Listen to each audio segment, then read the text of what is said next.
Hello bachcho, let's see this question. The question says, in a high energy collision between a cosmic ray particle and a particle near the top of Earth's atmosphere, 120 km above sea level, a pion is created.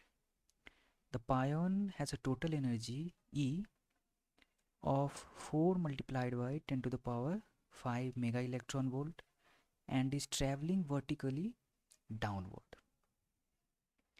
In the pion's rest frame, the pion decays 35 nanosecond after its creation.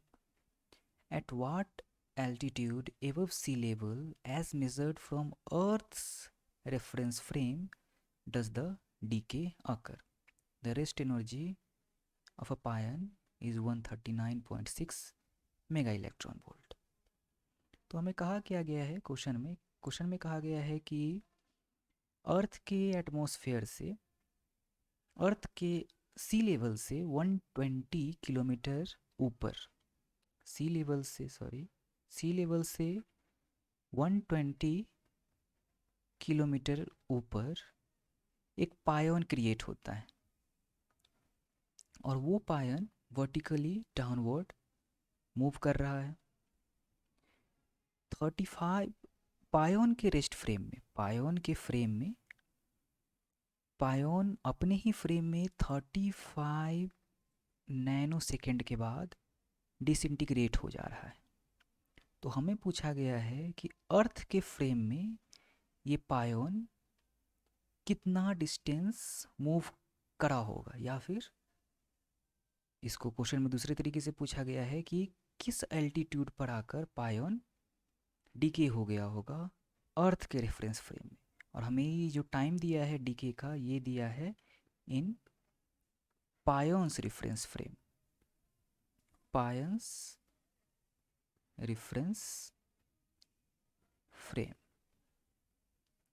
तो और हमें और question में क्या दिया है, question में हमें दिया है टोटल एनर्जी ऑफ पायन ई दिया है और rest energy M not C square ये दिया है.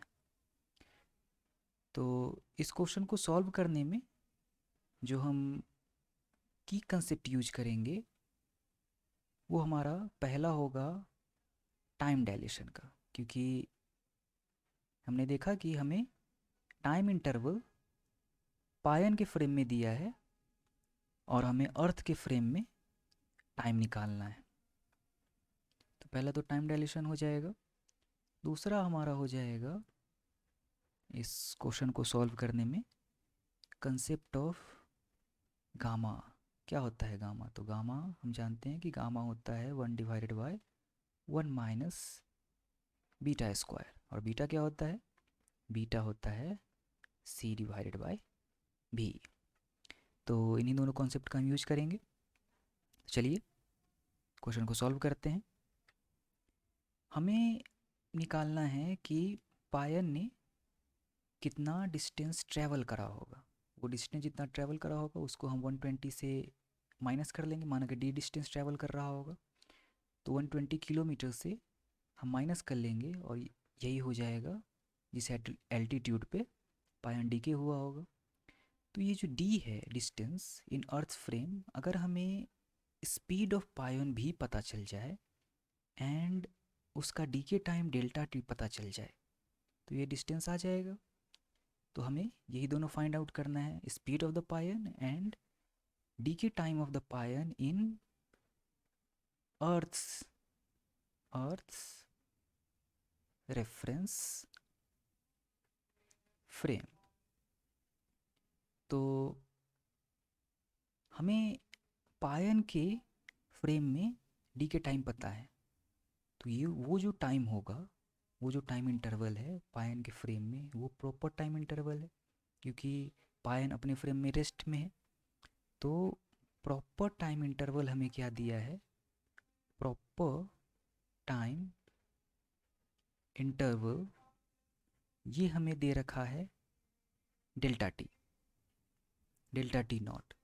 Proper time interval delta T not. और ये हमें क्या दे रखा है? ये दे रखा है 35 नैनो सेकेंड।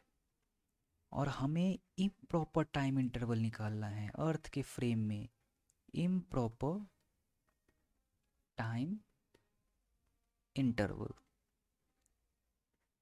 हमें डेल्टा टी निकालना है। तो जानते हैं कि टाइम डायलेशन के फॉर्मूले के अनुसार डेल्टा टी जो हमारा होता है वो होता है gamma times delta T not. तो हमारे पास डेल्टा टी नॉट है, डेल्टा टी हम निकाल सकते हैं अगर हमारे पास गामा की वैल्यू होती। तो चलिए पहले गामा निकाल लेते हैं। तो और क्वेश्चन में हमें इन्फॉर्मेशन क्या दिया है, और हमें इन्फॉर्मेशन दिया है total energy E. Total energy E कितना दे रखा है, वो दे रखा है 4 multiplied by 10⁵ mega electron volt. और rest mass energy M not C square of pion, ये हमें दे रखा है, ये हमें कितना दे रखा है, ये हमें दे रखा है 139.6 mega electron volt. 139.6 mega electron volt. तो हम एक फार्मूला जानते हैं टोटल एनर्जी और रेस्ट मास एनर्जी को इक्वेट करने वाला। वो फार्मूला क्या होता है, वो होता है total energy E is equal to gamma times rest mass energy. तो यहाँ से हम गामा फाइंड आउट कर सकते हैं क्योंकि हमें टोटल एनर्जी और रेस्ट मास एनर्जी पता है। तो गामा यहाँ से हो जाएगा हमारा total energy divided by rest mass energy. तो गामा यहाँ से हमारा आ जाएगा, टोटल एनर्जी हो गया 4 multiplied by 10⁵ mega electron volt divided by rest mass energy हो गया 139.6 मेगा इलेक्ट्रॉन वोल्ट। तो मेगा इलेक्ट्रॉन वोल्ट एक दूसरे को डिवाइड कर लेगा और ये वैल्यू डिवाइड होकर आ जाएगी 2865.329। तो ये गामा का वैल्यू हमारे पास आ गया। तो इसको हम पुट कर लेते हैं डेल्टा टी में के इक्वेशन में, तो हमारा डेल्टा टी नॉट आ जाएगा। तो यहाँ से हमारा डेल्टा टी आ गया, गामा गामा हमने फाइंड आउट किया 2865.329 multiplied by delta T not 35 nano second, यानी 35 मल्टीप्लाइड बाय 10⁻⁻9 सेकेंड। तो यहाँ से हमारा डेल्टा टी आ जाएगा इम्प्रॉपर टाइम इंटरवल या डीके टाइम ऑफ पायन इन अर्थ फ्रेम, ये हमारा आ जाएगा 10286.5 मल्टीप्लाइड बाय 10⁻⁻9 सेकेंड। तो डेल्टा टी हमारे पास आ गया। अब हमें क्या चाहिए, हमें चाहिए स्पीड ऑफ पायन इन अर्थ फ्रेम। तो गामा गामा हमारे पास है, गामा की वैल्यू हमारे पास है। और गामा की वैल्यू क्या होती है, गामा होता है 1 divided by 1 minus beta square का root under.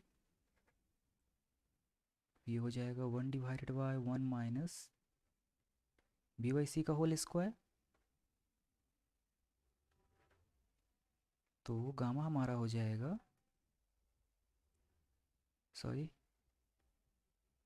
1 minus V by C का होल स्क्वायर, ये हमारा हो जाएगा 1 डिवाइडेड बाय गामा का स्क्वायर।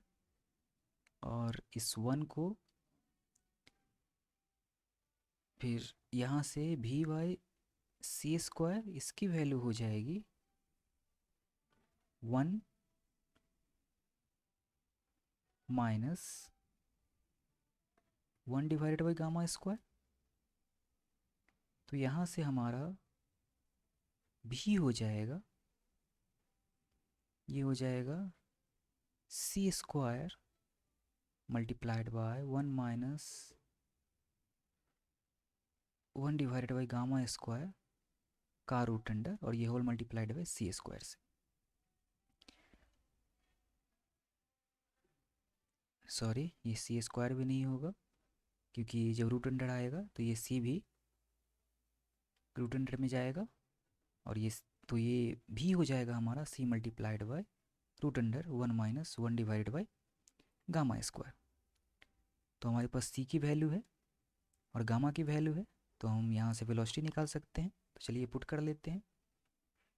तो वेलोसिटी ऑफ पायोन हो जाएगा सी। सी क्या होता है हमारा? सी होता है, सी की वैल्यू रहने देते हैं क्योंकि ये बाद में पुट कर लेंगे। 1 - 1 डिवाइडेड बाई गामा। गामा हमने क्या फाइंड आउट किया था? गामा फाइंड आउट किया था 2865.329, इसका स्क्वायर और इसका रूट अंडर।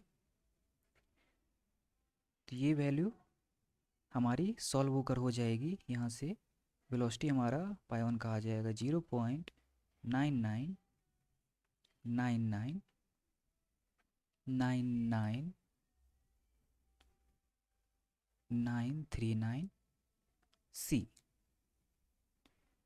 तो स्पीड आ गई, टाइम आ गया, तो डिस्टेंस क्या हो जाएगा? डिस्टेंस हो जाएगा सिंपली v डेल्टा टी।